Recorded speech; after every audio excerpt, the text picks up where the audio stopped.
I need you to pretend we broke up. My ex is coming to town and I want to see if there's still something there," she said casually. I said, "Okay," and walked out permanently. She called after her ex left, ready to resume.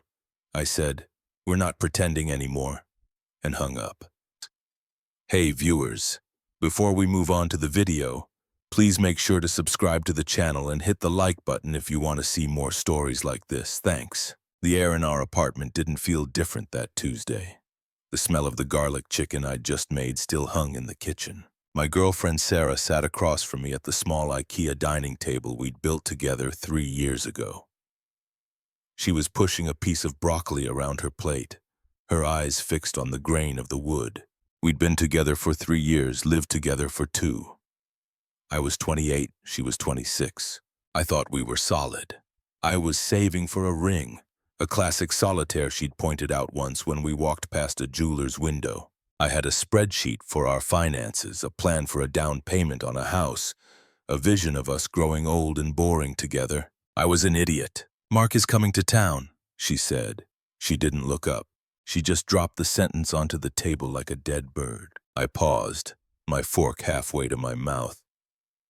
Mark, the ex, the one who got away from college, the guy who played bass in a band that never went anywhere, who treated her like an option, and who she'd cried over for months before we met. I knew the name well. I'd spent the first 6 months of our relationship helping her sweep up the emotional debris he'd left behind. "Okay," I said, keeping my voice even. "Is he passing through?" "He's here for a week," she said. Finally, she looked up. Her eyes weren't guilty. They were bright, excited, nervous in the way you get before a big interview or a first date. That knot in my stomach tightened. "He messaged me on Instagram. He wants to see me." And she took a breath, the kind people take before they dive underwater. "I want to see him too, Dave. I need to see him." I put my fork down. The metal clinked loudly against the ceramic. "You need to see him. What does that mean, Sarah? Coffee? Lunch?"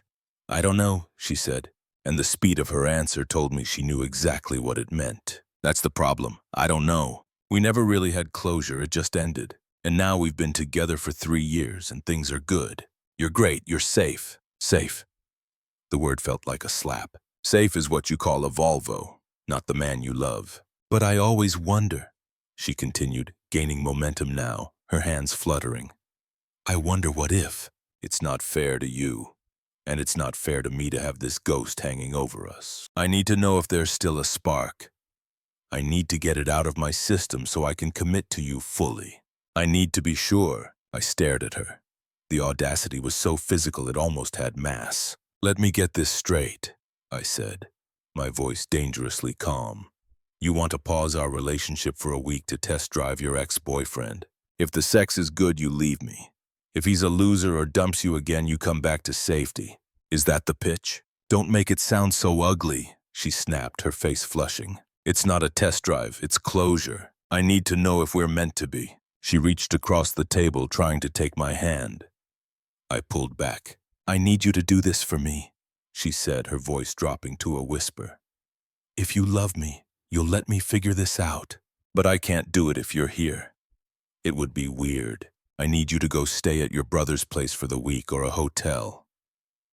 Just give me the apartment until Sunday. Let me have this week to figure out my life. When you come back, I'll know. And I promise, Dave, I'm 99% sure I'll choose you. 99%. She was kicking me out of my own home, the apartment where my name was on the lease, where I paid 60% of the rent so she could play house with the guy who broke her heart. She wanted me to vacate the premises so she wouldn't have to feel the guilt of seeing my toothbrush while she cheated on me. I looked at her, really looked at her. I saw the entitlement in her jawline, the selfishness in her eyes, the absolute breathtaking disrespect of asking me to subsidize her affair with my absence. In that moment, the love didn't just fade. It was incinerated. It turned to ash instantly, replaced by a cold, hard clarity. If I argued, I looked weak. If I begged, I looked pathetic. If I yelled, I was the controlling boyfriend. She wanted a reaction.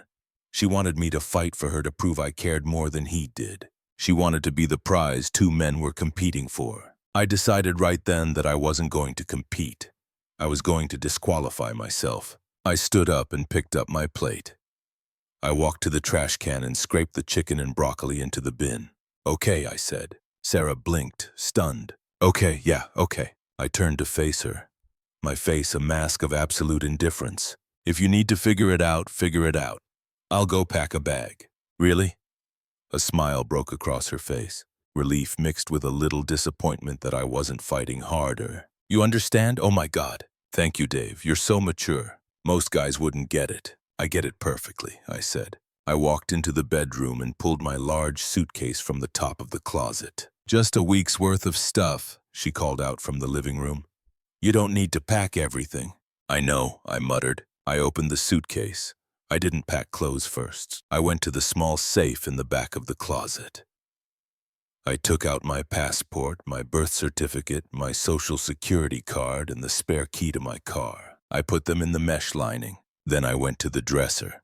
I took my grandfather's watch, my expensive noise-canceling headphones, the hard drive with all my photos and work backups. I packed my suits, my good shoes. I left the t-shirts, the old jeans, the things that were easily replaced. I moved methodically like a machine. I felt nothing. No sadness, just a tactical need to extract my value from a depreciating asset. Sarah appeared in the doorway, leaning against the frame. She looked almost giddy. Mark lands in 2 hours. I was thinking of picking him up. You should, I said, zipping the suitcase. It was heavy. Don't want to keep him waiting. I hoisted the bag off the bed. I looked around the room.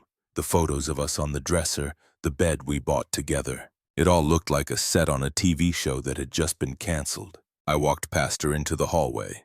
Where will you stay? She asked, following me. I'll figure it out, I said. I stopped at the front door. Dave, she said, reaching for my arm again. Thank you. I know this is weird, but when you come back on Sunday, we're going to be so much stronger. I just know it. She leaned in to kiss me. I turned my head slightly so her lips landed on my cheek. It felt cold. Here, I said. I fished my house key out of my pocket and dropped it into her hand. She looked at the key, confused. You can keep your key, silly. You're coming back. You might need the spare, I said, in case Mark loses his. I opened the door and walked out into the cool evening air. I didn't look back. I didn't slam the door. I just closed it with a soft click. I walked down the 3 flights of stairs to the street, the suitcase wheels thumping a steady rhythm. Thump, thump, thump. I got in my car, threw the suitcase in the trunk, and got into the driver's seat. I sat there for a moment in the silence. Then I pulled out my phone. I opened my banking app and transferred half of our joint savings, my exact contribution plus interest, into my personal checking account. Then I opened my contacts. I scrolled to Sarah. I hit block caller. I opened WhatsApp. Block. Instagram block. I put the phone down on the passenger seat. I wasn't going to a hotel. I wasn't going to my brother's. Okay, Sarah, I said to the empty car. Let's see if there's still something there. I started the engine and drove away. We weren't on a break. We were done. She just didn't know it yet. The first night was the strangest. I checked into a Marriott about 20 minutes away from her apartment. I expected to fall apart. I expected to stare at the ceiling and wonder what they were doing. I expected the torture of imagination. Are they kissing? Is she wearing that black dress I bought her? Is she laughing at his jokes? But the torture never came. Instead, I ordered a steak from room service, opened my laptop, and slept for 9 hours straight. It turns out anxiety requires hope to survive. You only worry when you think there's something left to save. I knew there wasn't. The moment she asked me to leave so she could audition another man, the contract was voided. I wasn't a boyfriend in exile. I was a free agent. The next morning, Wednesday, I went to work as usual. I'm a project manager for a logistics firm. My job is literally moving things from point A to point B and mitigating disasters. I treated my life like a failing project. First, the landlord. I called Mr. Henderson on my lunch break. We had a good relationship. I was the one who fixed the leaky sink and repainted the hallway. Sarah was the one who called him at 10 p.m. because a light bulb went out. Mr. Henderson, I said, keeping my voice professional. I need to discuss the lease on apartment 4B. Everything okay, Dave? Rent isn't due until the 1st. The rent will be paid, I said, but I'm moving out effective immediately. I'm willing to pay the 2-month penalty to break my portion of the lease and remove my name. There was a pause. Is Sarah leaving too? No. I said Sarah is staying. She wants the place to herself. I'm assuming she'll be taking over the full lease. I just want to ensure my credit is clear and my liability is zero. I see, he said, his tone shifting. He knew Sarah's job. She was a freelance graphic designer who had good months and bad months. Mostly bad. Well, if you pay the break fee, I can draft the addendum, but she'll need to requalify for the income requirement alone. That's a conversation for you and her. Send me the papers, I said. I wired him $3,000 for my savings that afternoon. It hurt to see the number drop, but it was the price of freedom. Thursday was the apartment hunt. I had about $12,000 sitting in a separate high-yield savings account. It was labeled engagement ring. I renamed the folder Freedom Fund. I toured a one-bedroom loft downtown. Exposed brick, hardwood floors, zero memories. It cost more than my share of the old place, but I didn't care. I signed the lease on the spot. The property manager looked at my pay stubs and approved me in an hour. When do you want to move in? She asked. Tonight, I said. I don't have furniture yet. I just need the keys. I bought an air mattress and a folding chair from Target. That night, lying on the floor of my new empty apartment, eating takeout Chinese food, I felt a sense of peace I hadn't felt in years. No walking on eggshells. No listening to Sarah complain about her friends. No wondering if I was enough. I was alone and it was addictive. Friday was the confirmation. I still had Sarah blocked, but our social circles overlapped. Around 7 p.m. my phone buzzed. It was Mike, a buddy of mine who didn't know the situation. Mike. Yo, you and Sarah okay? I stared at the screen. Me? Why? Mike just saw her at Ollie's. She's with some guy in a leather jacket. Looks like that dude from that old band she liked. They look intense. She's practically climbing onto his lap. Didn't know if you guys had an open thing or what. I felt a cold spike in my chest, not jealousy, disgust. Ollie's was where we had our first date. She took him there. Of course she did. She was recycling memories because she was too lazy to make new ones. Me, we're done. Mike moved out Tuesday. Mike, sorry, man. Honestly, you dodged a bullet. Dude looks like he hasn't showered in a week. She looks desperate. She was crying a little bit ago, trying to grab his hand, and he was checking his phone. I didn't reply. I didn't need to. The image was crystal clear. The fantasy was colliding with reality. In her head, Mark was this brooding, poetic soulmate. In reality, Mark was a 30-something wash-up who was probably just looking for a free place to crash and a quick hookup. Sarah was likely realizing that the spark she missed was just the anxiety of dating an utsu. She was degrading herself in public, begging for attention from a guy who didn't care, while the man who actually loved her was buying a sleek gray sectional sofa for his new life. Saturday passed in a blur of setup. I bought a 65-inch TV. I set up my gaming PC. I bought decent sheets. By Saturday night, my new place looked like a home. A bachelor's home, sure. Minimalist and gray, but a home. I hadn't spoken to her in 4 days. To her, this silence probably felt like obedience. She likely thought I was sitting in a sad hotel room, staring at my phone, waiting for her verdict. She probably felt powerful. She had no idea that the power had shifted the second the door clicked shut on Tuesday. Sunday morning arrived, the deadline. The week was over. Mark was leaving today. I woke up, went for a run, and made coffee. I sat in my new living room, looking out the window at the city skyline. I felt strong. The fog had lifted. I looked at the clock. 11 a.m. Mark's flight was probably around noon. She would be driving him to the airport, having that tearful, "What does this mean for us?" conversation. He would give her non-committal answers. She would drive home alone. She would walk into the apartment. She would see my side of the closet empty. She would see the safe open and empty, but she wouldn't panic yet. She would tell herself, I just packed heavy. She would tell herself I was coming back to fill the space. I picked up my phone. My thumb hovered over her name in the contact list. I unblocked her. I didn't call. I didn't text. I just set the phone on the coffee table and waited. At 1:14 p.m., the phone lit up. Incoming call, Sarah. I watched it ring. 1, 2, 3. I picked it up and pressed it to my ear. I didn't say hello. I just breathed. Dave.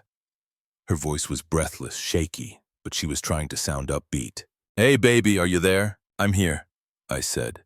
My voice sounded deeper than usual, calm. Oh, thank God. She let out a laugh that sounded like a sob. I missed you so much. This week, God, Dave, this week was a nightmare. I leaned back on my new sofa, resting my feet on the coffee table. Was it? Yes, she said, rushing the words out. You were right. You were totally right, Mark.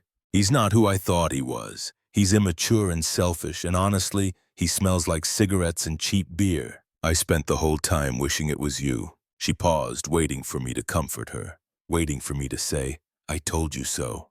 But I didn't. I realized something.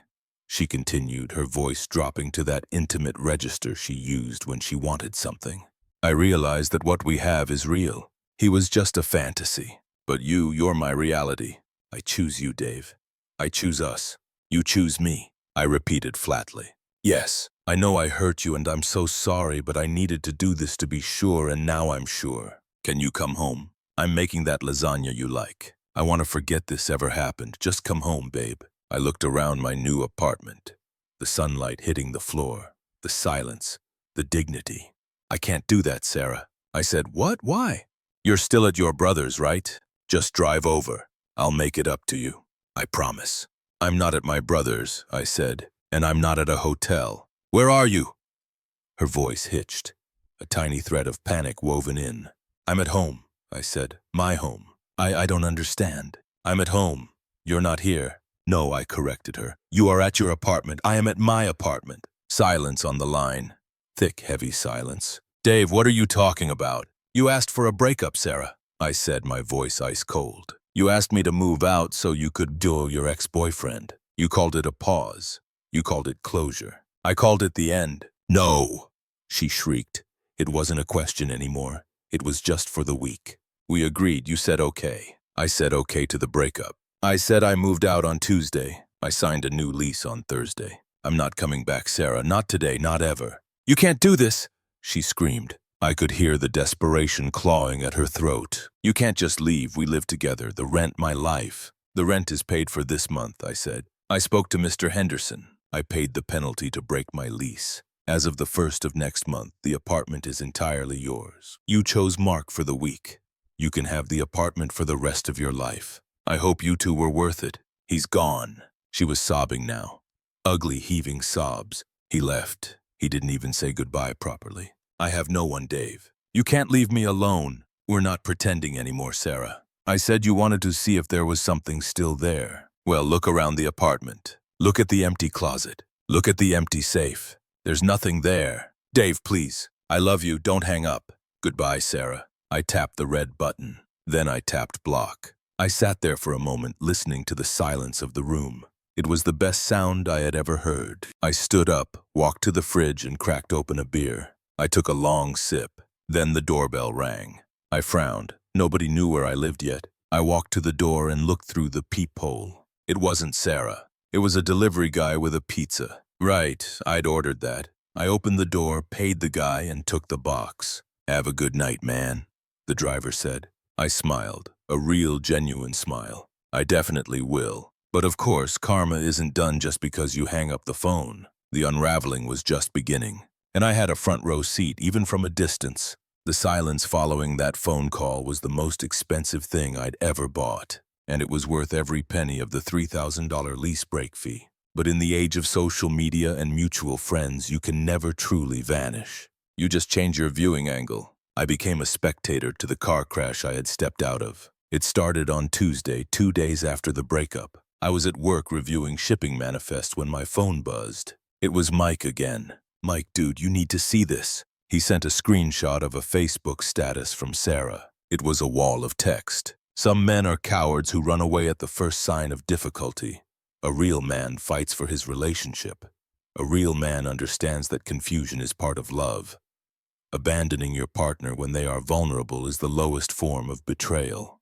Heartbroken, fake love. I laughed out loud. My coworker Jen looked over from her cubicle. Good news, great news, I said. The trash is taking itself out. She was spinning the narrative. She was trying to paint me as the villain who abandoned her, conveniently leaving out the part where she evicted me to host a sex week with her ex-boyfriend. I didn't comment. I didn't defend myself. I knew the truth. And more importantly, our friends knew me. They knew I wasn't impulsive. If I left, there was a reason. Wednesday brought the financial reality check. I received an email from our shared utility account. Payment failed. Insufficient funds. I smiled. When I left, I had removed my card from the auto-pay and left only hers. She obviously hadn't checked the balance. Then came the texts from random numbers. Friends of hers I hadn't blocked yet.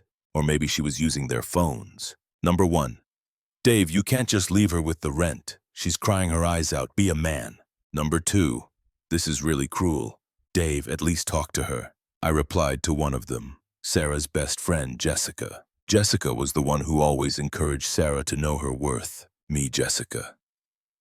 She asked me to move out for a week so she could sleep with her ex-boyfriend, Mark. She called it a trial run. I just made the move permanent. If you think she's a victim, feel free to pay her rent. I never got a reply from Jessica. But I heard through the grapevine that the poor Sarah narrative died pretty quickly after that. Friday night, 5 days post-breakup, was the implosion. I was at a bar with a few guys from work celebrating closing a big project. I was 3 beers in, feeling light and easy. Then I saw him. Mark, the ex. He was at the bar ordering a shot. He looked rougher than his Instagram photos. Leather jacket scuffed, hair greasy, looking around the room like he owed someone money. I felt a surge of adrenaline.